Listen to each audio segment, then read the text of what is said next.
Começa agora mais uma transmissão do canal Engenho de Letras Devagar e Sempre. Hoje estudaremos o Diário de Anne Frank.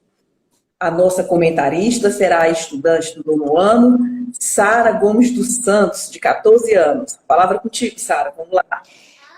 Então, o Diário de Anne Frank, ele relata exatamente isso. É um diário que a menina Anne Frank, ela foi vítima do nazismo, do Holocausto.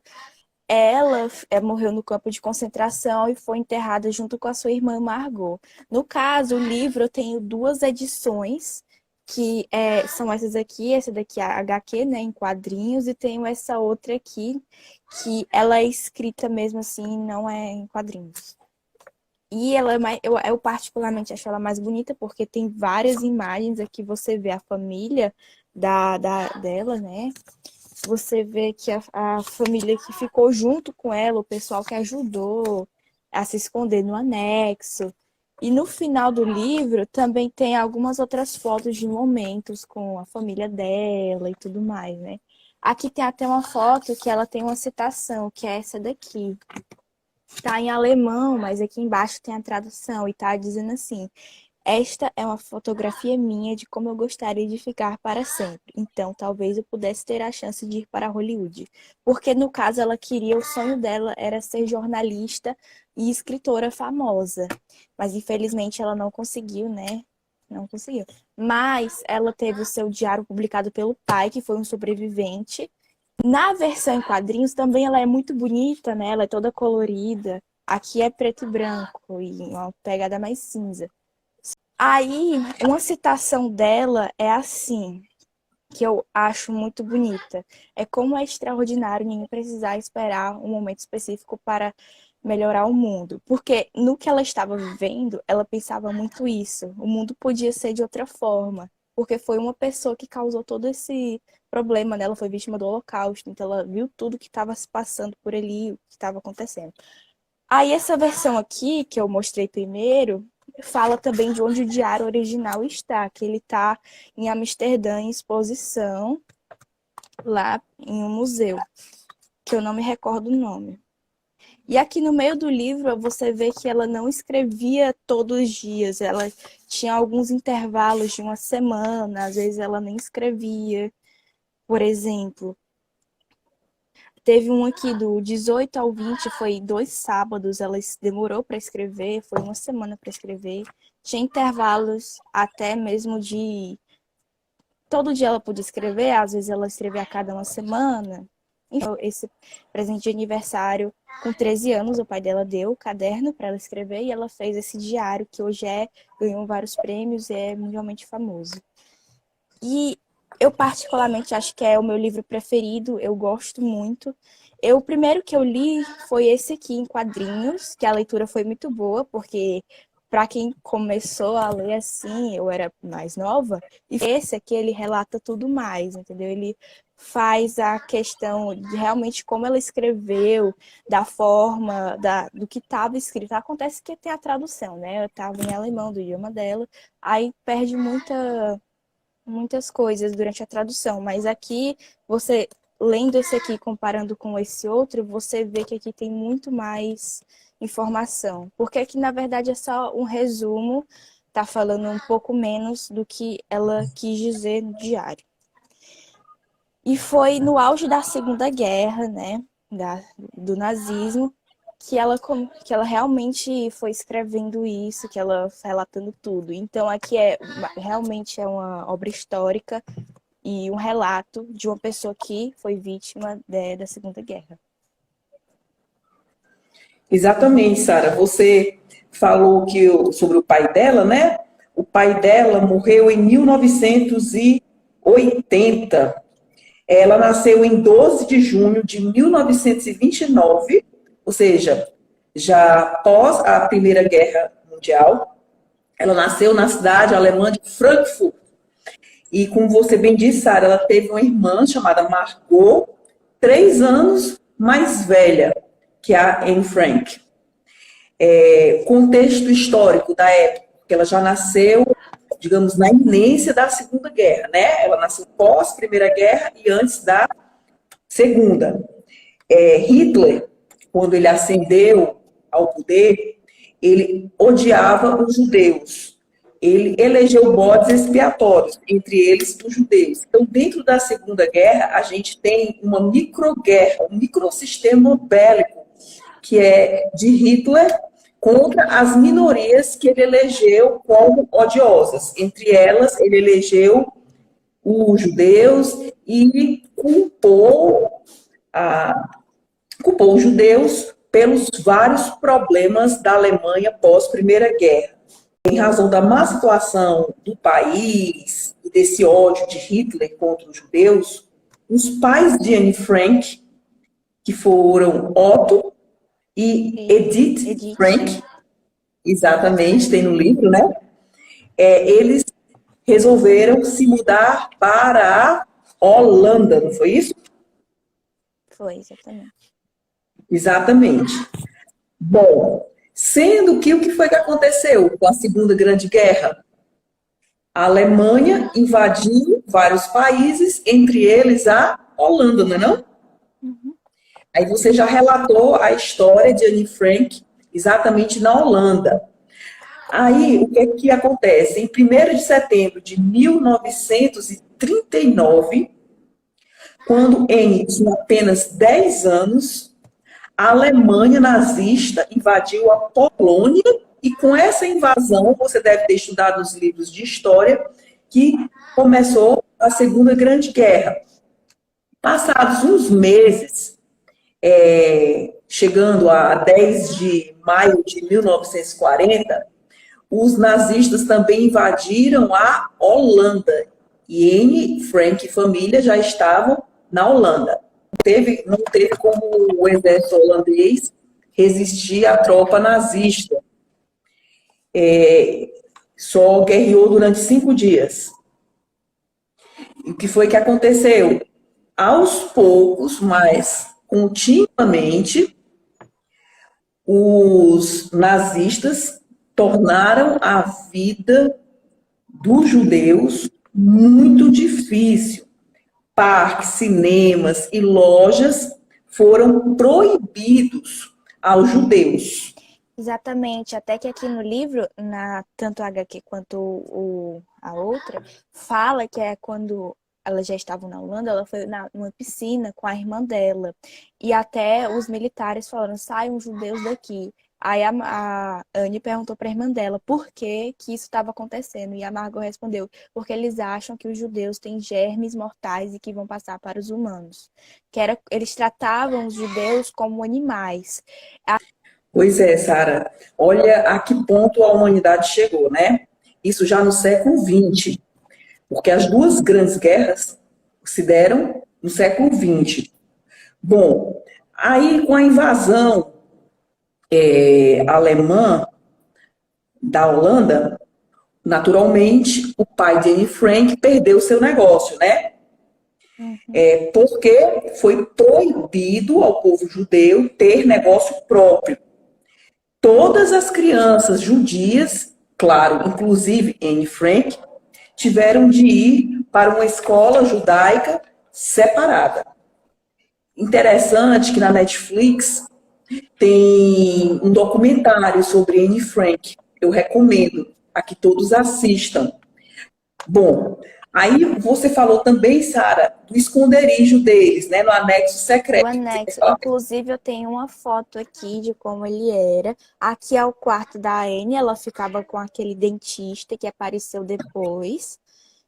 E aqui é a foto de realmente como era anexo. E depois ele mostra todas as passagens secretas que eles ficavam realmente uma parte bem escondida de trás da estante de livros. Tinha a porta que ia para o local que eles ficavam. Aqui no quadrinho também mostra como que é mais ou menos o anexo. Nessa página aqui, ela relata tudo onde era, que ficavam os quartos, as coisas. Era bem os fundos mesmo do prédio. E era aqui você vê assim a imagem e pensa que é algo meio grande, assim, um pouco mais confortável. Só que no livro ela relata que não, que era algo bem apertado, bem desconfortável e com um mau cheiro. Pronto. Aí eu pergunto, o livro retrata alguma designação especial para os judeus, eles tiveram que usar algum símbolo para se identificarem como judeus. Tem essa passagem? Você se lembra disso aí? Eu me lembro que tinha uma estrela também aqui, mas eu não me lembro Exato, se era era isso, era isso aí. obrigatório. Ah, então pronto. Exatamente. Os judeus foram obrigados a começar a usar uma estrela, que é a estrela de Davi. Eles tinham que se identificar. Se eles saíssem, eles tinham que usar a estrela de Davi. E falando sobre esse negócio de identificação, eu me lembro bem que, falando de vestimenta, as condições depois que a Anne passava, por causa dos anos que ela ia crescendo, as roupas ficavam apertadas e ela não tinha onde ir comprar mais roupas, até porque chegou um momento que eles não podiam mais sair, que precisava alguém para levar mantimentos, comida para eles, porque realmente chegou uma hora que não dava para sair de casa. E falando dessa coisa de não sair de casa, no livro ela relata o que cada um sentia mais falta.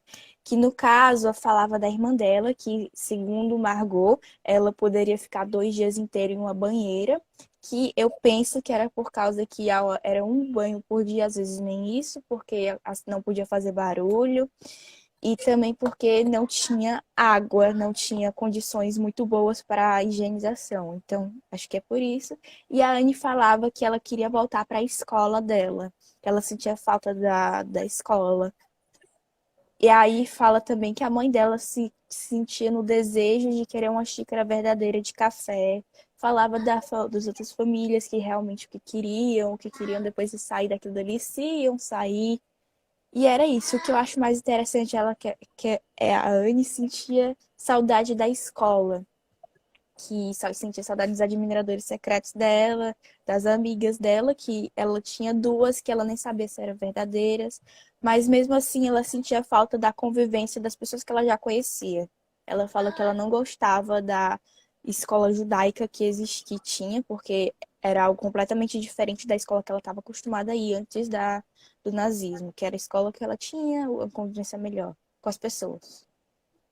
Exatamente. Então, a gente tem que ter muito cuidado com discursos, hoje, trazendo o livro para a realidade, com discursos que buscam legitimar confinamento forçado das pessoas, com discursos que buscam legitimar identificações sem razões jurídicas plausíveis, né? Porque realmente, 2 itens muito marcantes dessa obra foram o quê? O confinamento forçado e a identificação do povo judaico pela estrela de Davi. E ela se sentia muito incomodada, né? Na verdade, meio que sem entender, porque era muito nova, mas ela se sentia muito incomodada. Na Fundação Anne Frank, tem uma passagem sobre o anexo secreto, quando explica o anexo secreto. Eu vou ler aqui uma passagem lá da Fundação. Na primavera de 1942, o pai de Anne tinha começado a instalar um esconderijo no anexo secreto de sua empresa. Ele é ajudado pelos seus antigos colegas. Passado pouco tempo, mais 4 pessoas juntam-se a eles no anexo secreto. O espaço é muito apertado. Anne tinha de permanecer muito silenciosa. Estava frequentemente com medo. Então, a gente imagina como essas pessoas todas reunidas num espaço curto, num período de guerra, sendo perseguidas, como isso deve ter sido angustiante para todas essas pessoas, né? Aí, como mecanismo de fuga, e uma fuga muito positiva, ele começou a escrever o diário. Ela começa, então, a escrever seu diário a partir do seu 13º aniversário. Você se recorda da passagem que ela recebe o diário de presente no aniversário? Sim, do pai dela. Até aqui no começo do livro ela fala que tinha que a Kitty, que era como ela chamava o diário dela, pudesse ser uma amiga para ela, que ela pudesse desabafar tudo que ela estava sentindo, relatar tudo que ela queria relatar, desabafar. E também tudo ela pediu para que a Kitty guardasse em segredo e que pudesse sempre contar com ela. Amiga fictícia dela, né? Kitty, né? Durante os 2 anos em que Anne permaneceu escondida, ela escreveu sobre o que estava a se passar no anexo secreto, mas também ela escreveu sobre o que ela sentia, o que ela pensava. Ela escreveu, como você deve ter visto, histórias curtas, né? Ela escrevia o que vinha à cabeça dela. E tudo isso a ajudou a superar, a aguentar esses dias difíceis. O esconderijo é descoberto em 4 de agosto de 1944. A polícia também prende lá 2 pessoas que os ajudavam. Até hoje não se sabe quem deu a exata razão, que promoveu, que deu motivos para a exata busca policial. E outro detalhe interessante é que, apesar da busca, uma parte dos escritos de Anne Frank são preservados. 2 outros amigos salvam os documentos antes que o anexo secreto fosse esvaziado pela ordem dos nazistas. Quer continuar, Sara? Foi, mas a senhora pode continuar. Eu só queria dizer aqui que foi realmente isso. Foi em 1944, não se tem. Até hoje, dizem que procuram quem foi que deu a informação de que eles estavam lá. Isso até hoje é investigado. E falo aqui no livro, dá o relato de o que aconteceu com cada membro do anexo que estava lá. Mas a senhora poderia, assim, continuar falando. Pronto. Aí, Anne Frank, após a descoberta do anexo secreto, ela é deportada para Auschwitz. Aí, a viagem, imagine a viagem da Holanda para Auschwitz, né? Imagine o percurso, né? De onde ela estava, melhor falando, para Auschwitz. A viagem de comboio demorou 3 dias, durante os quais Anne e outras mais de 1.000 pessoas viajaram apertadas em vagões de gado, com pouca comida e água, e apenas um barril a servir de mictório, né? A servir de toalete, né? De banheiro, melhor falando. Aí, o que tem também lá na fundação? Ao chegarem a Auschwitz, os médicos nazistas avaliavam quem podia ou não ser submetido a trabalho forçado. Trabalho forçado pesado, por sinal. Cerca de 350 pessoas que viajaram com ele foram imediatamente mortas nas câmaras de gás. Anne foi enviada para o campo de trabalho para mulheres, com a sua irmã e com a sua mãe. E Otto, que foi o pai dela, que foi o único que sobreviveu, ele foi naturalmente enviado para um campo de trabalho masculino. Eu continuo, Sara? Eu vou falar da morte dela. Você quer falar alguma coisa? Eu só queria relatar que quando eu fui fazer uma pesquisa melhor sobre a morte de Anne, eu vi que ela tinha pego uma doença. No início de novembro de 1944, Anne é transportada novamente. Dessa vez, com destino a Bergen-Belsen. Juntamente com a sua irmã, ela foi deportada para esse campo de concentração, que eu falei o nome, né? Bergen-Belsen. Seus pais ficaram em Auschwitz. Quase não havia comida, havia muito frio. Anne Frank e sua irmã ficaram com febre tifoide, que era muito comum em relação a essas condições precárias de sobrevivência. E Viktor Frankl, ele explica essas condições com muita propriedade no livro Em Busca de Sentido. Quando eu terminar de ler esse livro, eu vou dar para você ler, Sara. É um livro muito interessante. É o depoimento de um médico, porque ele foi médico, que sobreviveu ao Holocausto. É um livro, assim, realmente incrível. A linguagem é fácil, é um livro relativamente fino, e é um livro, assim, que realmente eu acho que todos deveriam ler essa obra. Aí, o que acontece? Ela foi transportada, né, de Auschwitz a Bergen-Belsen, em 1944, adoeceu. Em fevereiro de 1945, Anne Frank e Margot morrem por consequência da doença, né? Por consequência das péssimas condições no campo de concentração, e elas desenvolveram a febre tifoide e morreram em razão disso. Interessante que primeiro morreu Margot e depois Anne Frank. Você imagina como ela deve ter sofrido, né? Longe dos pais, sem saber a notícia dos pais, os pais permaneceram em Auschwitz, e ela com a irmã, porque ela só tinha a irmã, morre a irmã, ela fica, em pouco tempo morre. Olha só, de todos que se esconderam no anexo secreto, apenas Otto, o pai de Anne, sobreviveu à guerra. Só ele sobreviveu. Ele foi libertado de Auschwitz pelos russos e durante a longa viagem de volta à Holanda, ficou sem saber da sua esposa, da sua família. Não sabia se a sua esposa estava viva, que era Edith, não sabia do destino das suas filhas.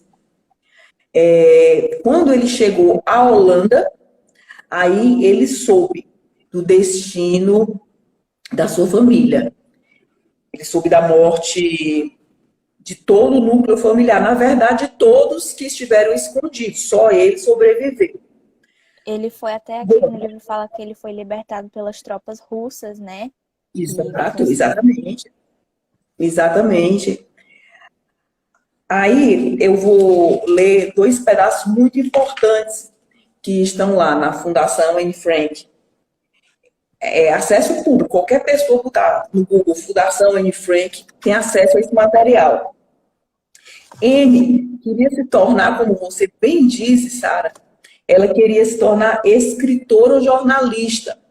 E eu li no documentário sobre Anne Frank, da Netflix, fala que ela queria trabalhar também com direitos humanos, por razões óbvias, né? Ela queria atuar nessa área de tutela dos direitos humanos. O pai dela, já liberto, né? Observe que Anne morreu em 1945, ano do término da Segunda Grande Guerra. O pai teve acesso ao diário. Imagine como ele deve ter sofrido, né, ao ler o diário da filha. E uns amigos dele o convenceram a publicar o diário. E ele publicou o diário, isso no final dos anos 40, mais precisamente em 1947.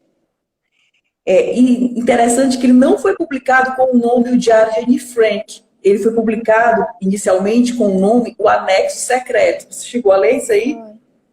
Foi aqui. Exatamente.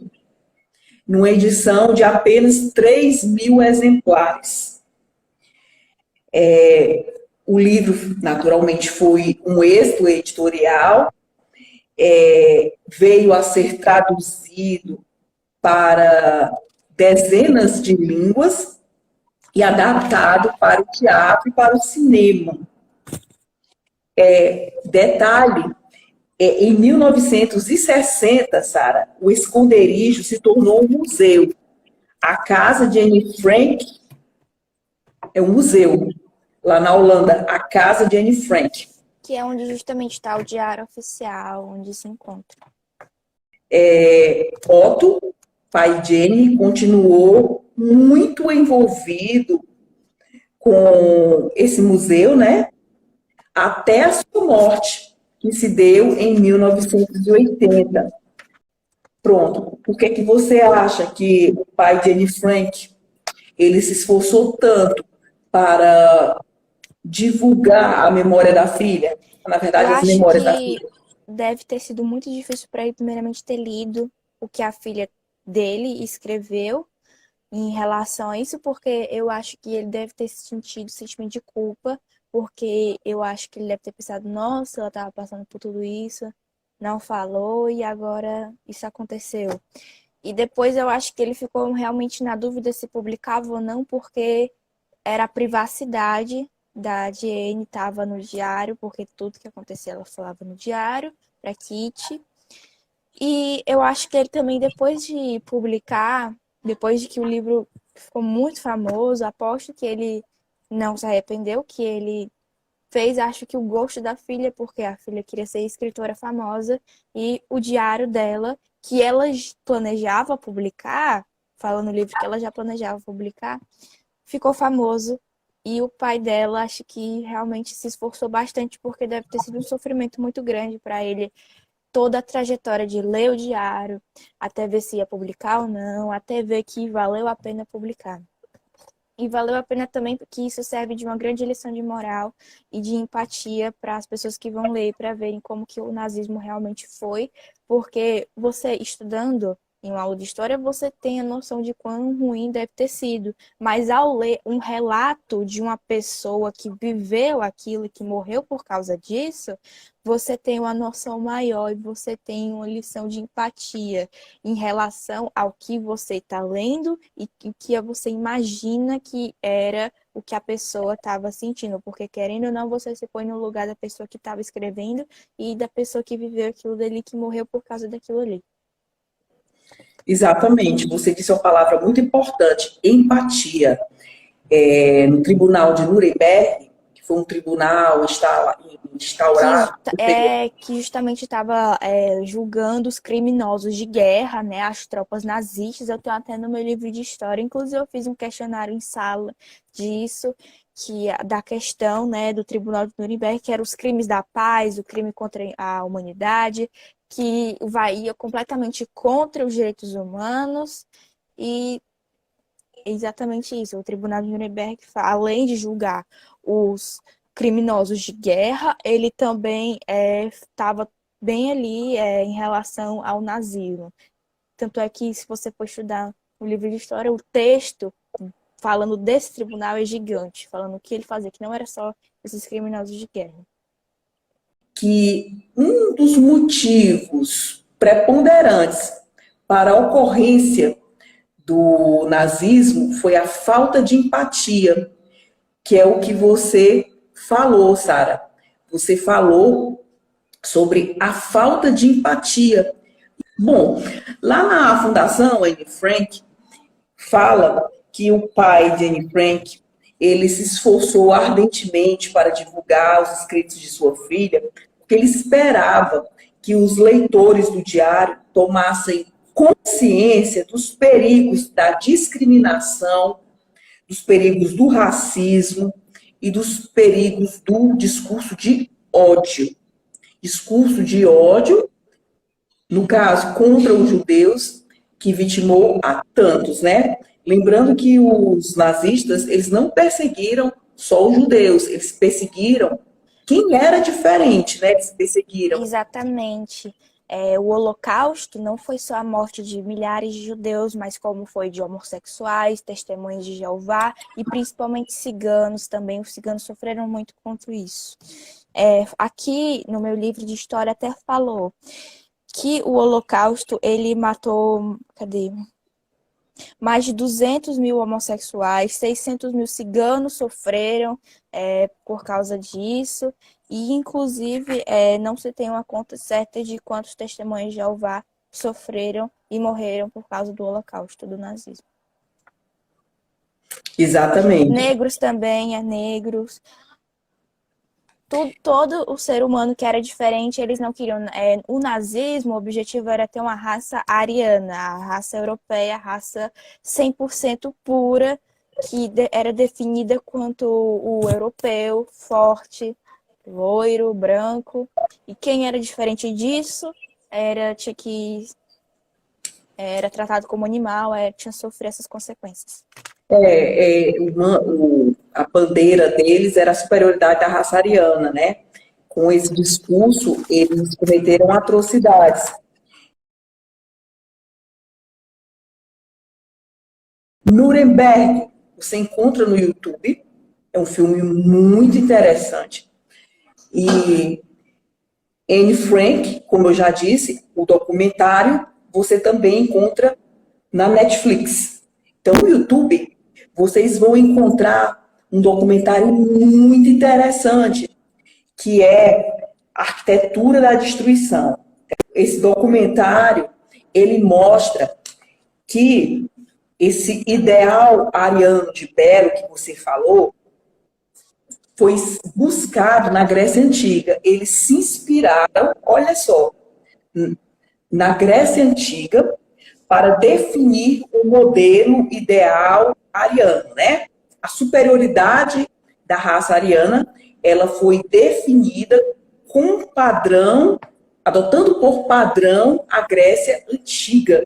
E é muito interessante. E tudo isso foi levado a cabo pelo ministro das Comunicações, que era o Goebbels, e nessa ânsia de Hitler de buscar, né, dominar, ele vendia a bandeira de espaço vital. O que era o espaço vital que você vai estudar?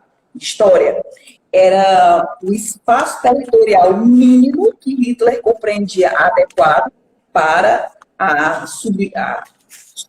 o exercício dessa superioridade da raça ariana. Por isso que ele invadiu a Polônia, depois os outros países. Bom, e a Arquitetura da Destruição, esse documentário incrível, tem no YouTube. Você falou da propaganda nazista, e eu estou aqui com o meu livro de história, e ele fala que os alvos privilegiados do nazismo eram os marxistas, os comunistas, os socialistas e os judeus. Não só os judeus, as pessoas, eu vejo que quando você fala em nazismo, você lembra dos judeus, que eles sofreram muito, mas é em relação a quem era diferente, não só os judeus, como todos e qualquer um que fosse diferente. Em síntese, nenhum regime totalitário, quer de direita, quer de esquerda, pode ser admitido. Por quê? Porque eles atingem diretamente as liberdades civis elementares. Kant, um grande alemão, ele dizia que cada um de nós, cada um, eu, você, qualquer pessoa, carrega no nosso peito a semente da dignidade que nos humaniza. Eu só queria finalizar voltando para o Anne Frank, essa foto aqui dela, da primeira página, que ela tá sorrindo, que eu acho essa foto muito bonita, que aqui já vem o capítulo 1, da primeira vez que ela escreveu, e aqui fala que, numa citação dela, foi você, meu diário, que vi de primeira, e era sem dúvidas o presente mais lindo, tanto é que aqui ao longo do livro, ela vai mostrando o quanto o diário era importante para ela, o quanto era realmente como se fosse a alma gêmea de Anne. Então, ela mostra sempre alguma declaração falando que era sempre grata ao diário por ter aparecido na vida dela, porque foi algo que canalizou todo o sentimento de angústia durante todo o momento que ela passou, desde que ela ganhou até o anexo, até o final, né, tudo que aconteceu, ela relata no diário e é uma forma de canalizar todo o sentimento que ela estava sentindo naquele tempo. Pronto, o Sistema Engenho de Letras Devagar e Sempre agradece a participação de todos. E é isso aí. Até a próxima. Paz e bem a todos. Fraterno abraço. Tchau, tchau.